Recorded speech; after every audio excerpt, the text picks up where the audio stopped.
Hello everyone, इस video में हम केमिकल रिएक्शंस एंड इक्वेशन को कंटिन्यू करने वाले हैं और हम आगे टाइप्स ऑफ केमिकल रिएक्शन को पढ़ेंगे।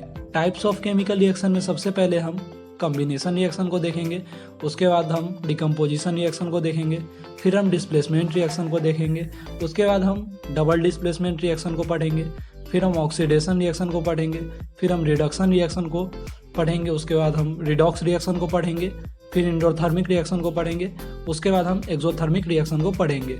इन सारे ही टाइप्स को मैं बहुत सिंपल से सिंपल लैंग्वेज में समझाने वाला हूँ, तो इस वीडियो के बाद आपको ये सारा ही टाइप्स बहुत अच्छे से समझ में आएगा और एनसीईआरटी का एक एक पॉइंट में कवर अप करने वाला हूँ। टाइप्स ऑफ केमिकल रिएक्शन को समझने से पहले इस स्टेटमेंट को हम समझते हैं। During a chemical reaction atoms of compounds gets rearranged only. इसका मतलब है कि केमिकल रिएक्शन के दौरान जो भी एटम या एलिमेंट रिएक्टेंट साइड में होता है वही एटम या एलिमेंट प्रोडक्ट साइड में जाकर रीअरेंज हो जाता है।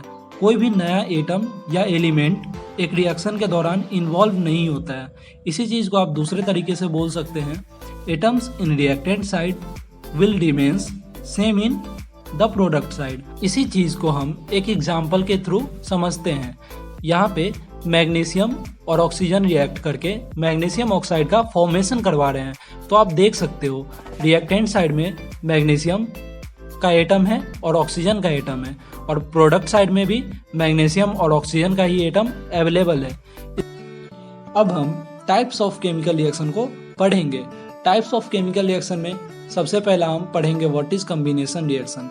तो जैसा कि आप इस स्टेटमेंट को देख के समझ पा रहे होंगे, यहाँ पे कोई ना कोई चीज़ों का कॉम्बिनेशन हो रहा होगा।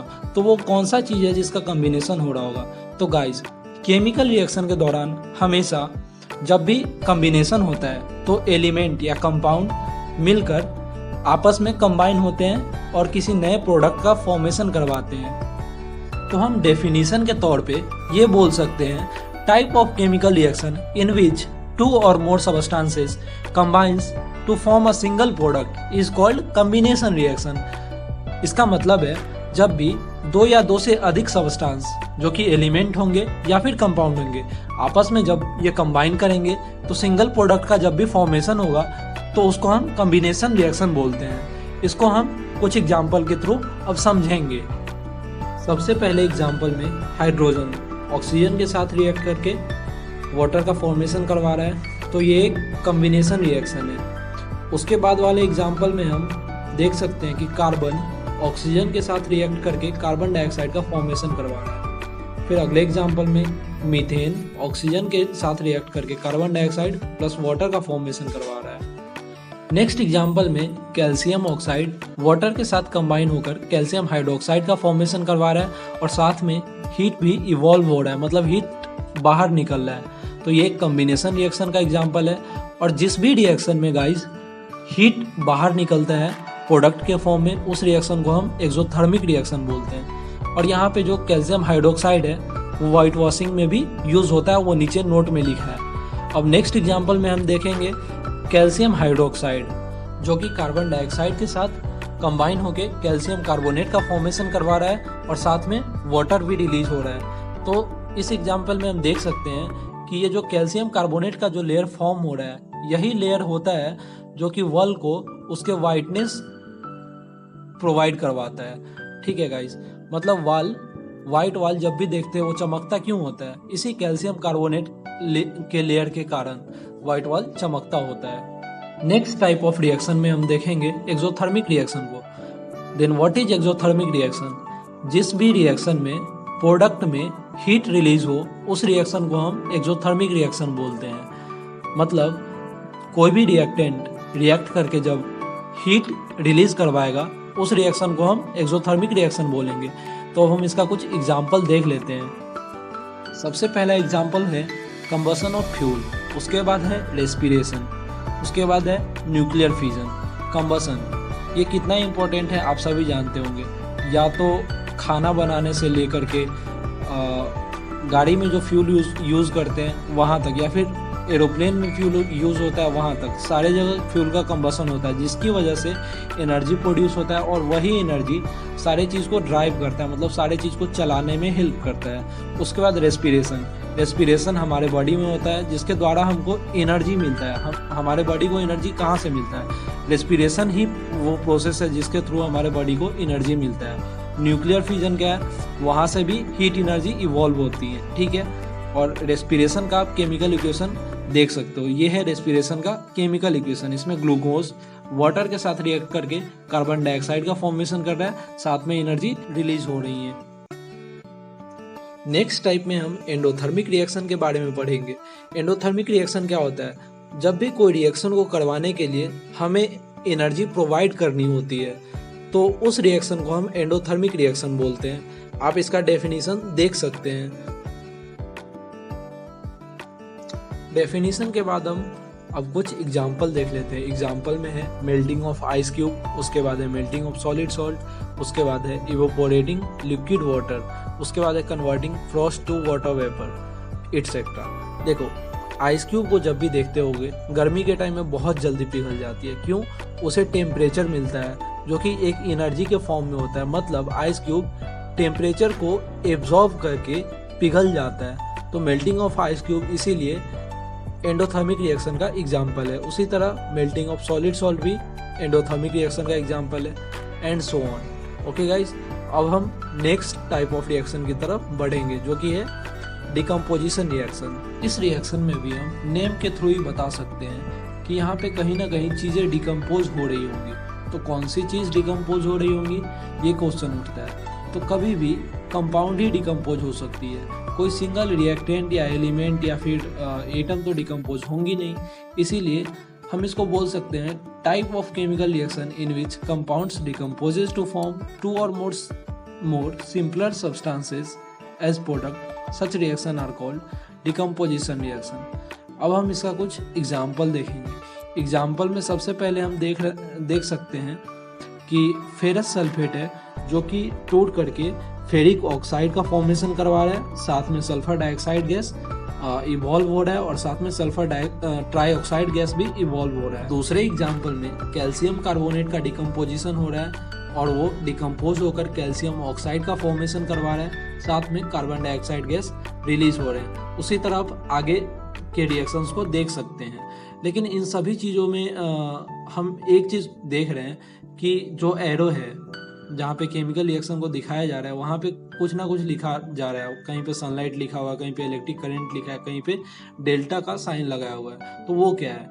देखो, डिकम्पोजिशन खुद ब खुद तो नहीं हो सकती है, इसीलिए डिकम्पोजिशन रिएक्शन को करवाने के लिए हमें कहीं ना कहीं एनर्जी देनी होगी, तभी कोई भी कंपाउंड डिकम्पोज करेगा, मतलब टूटेगा सिंपलर फॉर्म में। तो उसको तोड़ने के लिए या तो हमें हीट एनर्जी देनी होगी, या फिर सनलाइट देनी होगी, या फिर इलेक्ट्रिक करंट देनी होगी।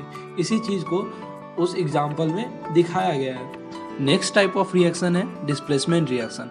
इस रिएक्शन में होता है कि जो मोर रिएक्टिव कंपाउंड या एलिमेंट होता है वो लेस रिएक्टिव कंपाउंड या एलिमेंट को डिस्प्लेस कर देता है उनके एक्वस सॉल्यूशन में। तो हम कैसे पता करेंगे कि कौन सा एलिमेंट या कंपाउंड ज़्यादा रिएक्टिव है? तो उसके लिए मैं आपको रिएक्टिविटी सीरीज़ बता देता हूँ।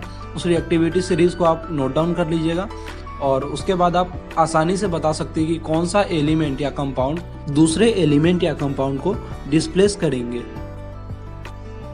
यहाँ पे आप रिएक्टिविटी सीरीज में देख सकते हैं कि लिखा हुआ है लेफ्ट साइड में reactivity increases on moving upward, मतलब जैसे जैसे हम नीचे से ऊपर की तरफ बढ़ेंगे रिएक्टिविटी बढ़ेंगी। मतलब पोटेशियम सबसे ज़्यादा रिएक्टिव एलिमेंट होगा और गोल्ड सबसे कम रिएक्टिव एलिमेंट होगा। इसका मतलब ऊपर वाला जो एलिमेंट है नीचे वाले एलिमेंट को डिस्प्लेस कर सकते हैं उनके एक्वस सॉल्यूशन में।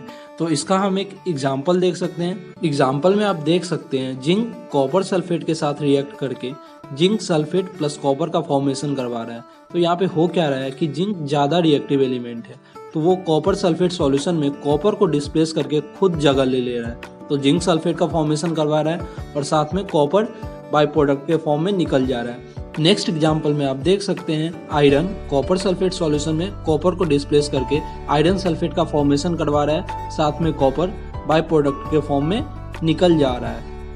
नेक्स्ट टाइप ऑफ रिएक्शन में हम डबल डिस्प्लेसमेंट रिएक्शन को देखेंगे।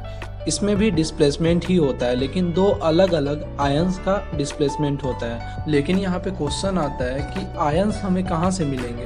तो आयंस जो कंपाउंड जिस इनिशियल एलिमेंट से बने होंगे उन्हीं का ब्रेकडाउन होगा एक्वस सॉल्यूशन में और फिर आयनिक एक्सचेंज होगा। जैसे देखो AB प्लस CD, तो A के साथ रिएक्टेंट साइड में B है, लेकिन प्रोडक्ट साइड में क्या हो रहा है, एक्सचेंज हो जा रहा है। A के साथ C आ जा रहा है और B के साथ D आ जा रहा है, मतलब AB की जगह पे AC आ जा रहा है और CD के जगह पे BD आ जा रहा है। अब आप डबल डिस्प्लेसमेंट रिएक्शन को डिफाइन कर सकते हो। उसको डिफाइन किस तरह से करोगे, type of reaction in which aqueous solution of two ionic compounds react by exchange of their ion is called double displacement reaction. अब इसका हम कुछ एग्जाम्पल देख लेते हैं। सबसे पहले एग्जाम्पल में हम देख सकते हैं बैरियम क्लोराइड सोडियम सल्फेट के साथ रिएक्ट करके बैरियम सल्फेट का फॉर्मेशन करवा रहे हैं और साथ में सोडियम क्लोराइड भी फॉर्म हो रहे हैं प्रोडक्ट के फॉर्म में।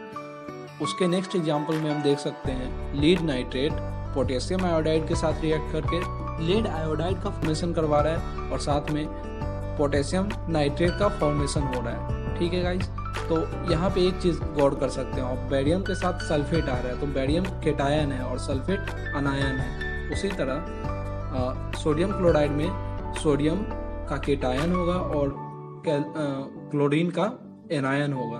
ठीक है, तो आप एक चीज़ याद रख लेना कि जब भी एक्सचेंज होगा उस समय केटायन और अनायन आपस में जुड़ेंगे। एक और भी इंटरेस्टिंग चीज़ है जिसको आप याद रख सकते हैं, most of the double displacement reaction के केस में प्रेसिपिटेट का फॉर्मेशन होगा। नेक्स्ट टाइप ऑफ रिएक्शन में हम देखेंगे ऑक्सीडेशन रिएक्शन को। अगर हम इसका डेफिनेशन देखना चाहें तो होता है कुछ इस तरह है कि जिस भी रिएक्शन में ऑक्सीजन का एडिशन होता है या फिर हाइड्रोजन का रिमूवल होता है या फिर इलेक्ट्रॉन का रिमूवल होता है, उसको हम ऑक्सीडेशन रिएक्शन बोलते हैं। तो ऐसे तो आपको समझ में आया नहीं होगा, तो हम इसको कुछ एग्जाम्पल के थ्रू अब समझेंगे। तो सबसे पहले एग्जाम्पल में हम देखेंगे कि कार्बन मर्क्यूरिक ऑक्साइड के साथ मिलके कार्बन डाइऑक्साइड का फॉर्मेशन करवा रहा है और साथ में मर्क्यूरी मेटल ऑब्टेन हो रहा है। तो यहाँ पे हम देख सकते हैं रिएक्टेंट साइड में कार्बन सिंगल ही प्रेजेंट था, लेकिन प्रोडक्ट साइड में कार्बन के साथ ऑक्सीजन लग गया है, मतलब यहाँ पे कहीं ना कहीं ऑक्सीजन का गेन हुआ है या एडिशन हुआ है। तो इसी टाइप के रिएक्शन को हम ऑक्सीडेशन रिएक्शन बोलते हैं।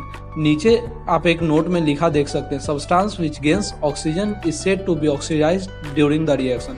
मतलब कार्बन ऑक्सीडाइज हुआ है और ऑक्सीडाइज हुआ होगा तो कोई कंपाउंड होगा जो कि अपना ऑक्सीजन को दिया होगा उसको ऑक्सीडाइज करवाने के लिए।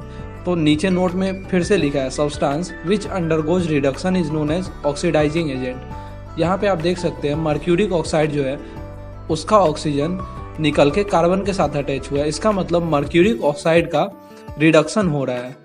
इसीलिए हम बोल सकते हैं कि यहाँ पे मर्क्यूरिक ऑक्साइड ऑक्सीडाइजिंग एजेंट की तरह वर्क कर रहा है। नेक्स्ट एग्जाम्पल में हम देख सकते हैं कि हाइड्रोजन ऑक्सीजन के साथ रिएक्ट करके नाइट्रोजन का फॉर्मेशन करवा रहा है और साथ में वाटर भी रिलीज हो रहा है। इसका मतलब है जब हम रिएक्टेंट साइड में नाइट्रोजन को देख रहे हैं तो वो हाइड्रोजन के साथ प्रेजेंट है और जब हम प्रोडक्ट साइड में देख रहे हैं तो हाइड्रोजन लेस है नाइट्रोजन। इसका मतलब यहाँ पे हाइड्रोजन का रिमूवल हो रहा है। तो हमने पहले पढ़ा था कि जहाँ पे भी हाइड्रोजन का रिमूवल होगा वहाँ पे ऑक्सीडेशन रिएक्शन होगा, तो ये भी एक ऑक्सीडेशन रिएक्शन का एग्जाम्पल है। इसके बाद हम देखेंगे रिमूवल ऑफ इलेक्ट्रॉन का एग्जाम्पल। यहाँ पे हम देख सकते हैं जिंक कॉपर 2+ के साथ रिएक्ट करके जिंक 2+ का फॉर्मेशन करवा रहा है और साथ में कॉपर भी रिलीज हो रहा है। इसका मतलब ये है कि रिएक्टेंट साइड में जब आप जिंक को देख रहे हो तो जिंक ओरिजिनल स्टेट में प्रेजेंट है, मतलब एलिमेंटल स्टेट में प्रेजेंट है, लेकिन जब आप प्रोडक्ट के फॉर्म में देख रहे हो तब यहाँ पे इलेक्ट्रॉन का लॉस हो रहा है, जिंक 2+ में है। और जब भी केटायन का फॉर्मेशन होता है इसका मतलब वहाँ पे इलेक्ट्रॉन का लॉस होता है और जहाँ पे भी इलेक्ट्रॉन का लॉस होता है हमने पढ़ा है वहाँ पे ऑक्सीडेशन होता है। ठीक है गाइज, ये है ऑक्सीडेशन रिएक्शन का वो एग्जाम्पल जिसमें लॉस ऑफ इलेक्ट्रॉन हो रहा है। नेक्स्ट टाइप ऑफ रिएक्शन है रिडक्शन रिएक्शन। रिडक्शन रिएक्शन किसको बोलते हैं, जिस भी रिएक्शन के दौरान ऑक्सीजन का लॉस हो या फिर हाइड्रोजन या इलेक्ट्रॉन का गेन हो उसको हम रिडक्शन रिएक्शन बोलते हैं। अब हम कुछ एग्जाम्पल देखेंगे रिडक्शन रिएक्शन का। सबसे पहले एग्जाम्पल में आप देख सकते हैं फेरिक ऑक्साइड कार्बन मोनोऑक्साइड के साथ रिएक्ट करके आयरन का फॉर्मेशन करवा रहा है और साथ में कार्बन डाइऑक्साइड गैस रिलीज हो रहा है। तो यहाँ पे हम देख क्या रहे हैं कि फेरिक ऑक्साइड जो है वो ऑक्सीजन को लूज कर रहा है, मतलब इसका रिडक्शन हो रहा है। जिस भी रिएक्शन के दौरान ऑक्सीजन का लूज होता है उसको हम रिडक्शन रिएक्शन बोलते हैं। नेक्स्ट एग्जांपल में आप देख सकते हैं हाइड्रोजन ऑक्सीजन के साथ रिएक्ट करके नाइट्रोजन का फॉर्मेशन करवा रहा है और साथ में वाटर रिलीज हो रहा है। तो यहाँ पे आप देख क्या सकते हैं कि ऑक्सीजन जो है एलिमेंटल फॉर्म में है रिएक्टेंट साइड में, लेकिन प्रोडक्ट साइड में हाइड्रोजन के साथ अटैच होके वाटर का फॉर्मेशन करवा ले रहा है। तो यहाँ पे ऑक्सीजन का क्या हो रहा है, रिडक्शन हो रहा है। नेक्स्ट एग्जांपल में हम देख सकते हैं कि जिंक कॉपर +2 के साथ रिएक्ट करके जिंक +2 का फॉर्मेशन करवा रहा है और साथ में कॉपर भी रिलीज हो रहा है। इस एग्जांपल में हम देख सकते हैं रिएक्टेंट साइड में जो कॉपर है वो 2 इलेक्ट्रॉन लेस है ओरिजिनल फॉर्म से, लेकिन प्रोडक्ट साइड में जो है उसमें कंप्लीट इलेक्ट्रॉन है, मतलब जितना इलेक्ट्रॉन कॉपर को चाहिए है उतना है। मतलब हो क्या रहा है, प्रोडक्ट साइड में गेन ऑफ इलेक्ट्रॉन हो रहा है। तो जब भी गेन ऑफ इलेक्ट्रॉन होता है तो वहाँ पे रिडक्शन होता है। तो अब हम नेक्स्ट और लास्ट टाइप ऑफ रिएक्शन की तरफ मूव करेंगे। लास्ट टाइप ऑफ रिएक्शन है रिडॉक्स रिएक्शन। जिस भी रिएक्शन में ऑक्सीडेशन और रिडक्शन सेम टाइम पे होता है उसको हम बोलते हैं रिडॉक्स रिएक्शन। तो इसको आप इस तरह से डिफाइन कर सकते हैं, type of reaction in which oxidation and reduction takes place simultaneously is called redox reaction. Example के तौर पे आप इस रिएक्शन को दिखा सकते हैं। इस रिएक्शन में फेरिक ऑक्साइड कार्बन मोनोऑक्साइड के साथ रिएक्ट करके आयरन का फॉर्मेशन कर रहा है और साथ में कार्बन डाइऑक्साइड गैस रिलीज हो रहा है। तो यहाँ पे आप देख सकते हैं कि ऑक्सीडेशन और रिडक्शन एक ही साथ हो रहा है। तो इस टाइप के रिएक्शन को हम रिडॉक्स रिएक्शन बोलते हैं। लेकिन अभी तक आपने अगर सारे ही रिएक्शन में गौर किया होगा तो जहाँ पे ऑक्सीडेशन होता है वहाँ पे रिडक्शन भी होता है और जहाँ पे रिडक्शन होता है वहाँ पे ऑक्सीडेशन भी होता है। मतलब ये दोनों एक दूसरे के कम्प्लीमेंट्री है। ठीक है गाइज, तो उम्मीद है वीडियो यहाँ तक समझ में आया होगा।